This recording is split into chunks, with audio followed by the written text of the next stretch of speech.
ذی الحج کا مہینہ حضور بالکل قریب ہے۔ اس مبارک ماہ کے پہلے 10 دنوں کے فضائل اور اس میں کرنے والے اعمال کہ جس سے اللہ تعالیٰ کی رضا حاصل ہو سکے تعلیم فرما دیں۔ ماہ ذی الحجہ کا پہلا عشرہ جو ہے وہ بڑی عظمت والا، بزرگی والا ہے، یہاں تک کہ قرآن مجید میں ارشاد ہوا والفجر ولیال عشر، قسم ہے فجر کی اور 10 راتوں کی۔ اکثر مفسرین کرام فرماتے ہیں کہ یہاں 10 راتوں سے مراد ماہ ذی الحجہ کی ابتدائی 10 راتیں ہیں۔ اللہ تعالیٰ نے ان 10 راتوں کی قسم یاد فرمائی، اس سے اس کی بزرگی، اس کی عظمت، اس کی بڑائی کا اندازہ لگایا جا سکتا ہے۔ رسول اکرم سید عالم صلی اللہ تعالیٰ علیہ وسلم فرماتے ہیں کہ ذی الحجہ کے پہلے عشرہ 10 دن سے افضل اللہ کے نزدیک اور کوئی دن نہیں ہے، یہ افضل ترین دن۔ پھر فرمایا یوم عرفہ سے افضل اللہ کے نزدیک اور کوئی دن نہیں، یعنی یوم عرفہ بھی اسی 10 دن میں ہے، تو 10 دن تو افضل ہی ہیں، اور ان میں افضل ترین دن جو ہے وہ 9 ذی الحجہ ہے کہ اللہ تعالیٰ بے شمار لوگوں کو جہنم سے آزاد فرماتا ہے، بے شمار لوگوں کی بخشش فرماتا ہے۔ تو اس کے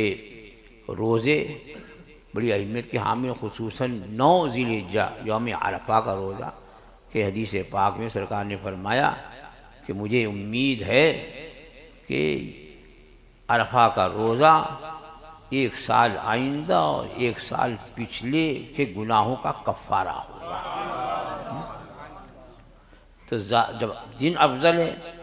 یہاں تک کہ سرکار نے فرمایا کہ 10 دن یہ افضل ہے اللہ کے نزدیک، تو بعض صحابہ نے عرض کی حضور یہ 10 دن افضل ہیں یا اتنے دن تک اللہ کی راہ میں جہاد کرنا افضل ہے؟ جہاد مطلب اللہ کے لیے، اللہ کی رضا کے لیے دشمنان خدا و رسول سے جنگ کرنا، لڑنا، اس میں آدمی جو ہے جان بھی اس کی جا سکتی ہے، اعضاء بھی کر سکتے ہیں، زخمی بھی ہو سکتا ہے، سب صورتیں ہیں، یہ جہاد ہے۔ تو صحابہ کرام عرض کی حضور اتنے دن جہاد کرنا افضل ہے یا یہ 10 دن افضل ہے، یعنی ان 10 دنوں میں عبادت کرنا افضل ہے؟ تو سرکار نے فرمایا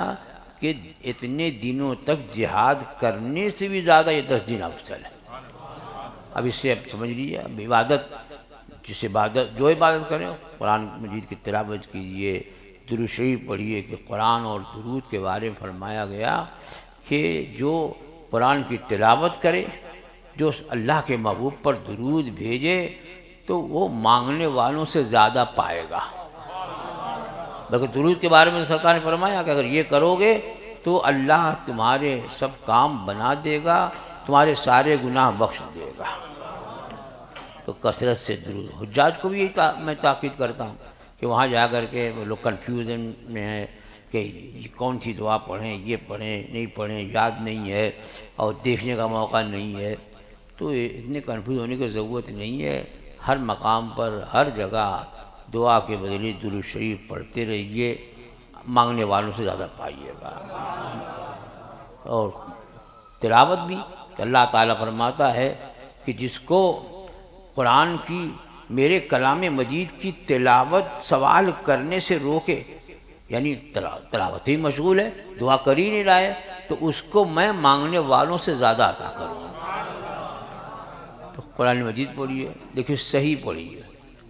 صحیح پڑھنا سیکھیے اور صحیح پڑھیے تو ثواب ملے گا، اور صحیح نہیں پڑھیں گے تو سرکار فرماتے ہیں کچھ تالیہ قرآن، کچھ قرآن مجید کی تلاوت کرنے والے ایسے ہیں کہ خود قرآن ان پر لعنت کرتا ہے، نہ عین کا پتہ، نہ حمزہ کا پتہ، نہ صاد، نہ سین، نہ ثا، سب ایک ہی جیسے پڑھے جا رہے ہیں۔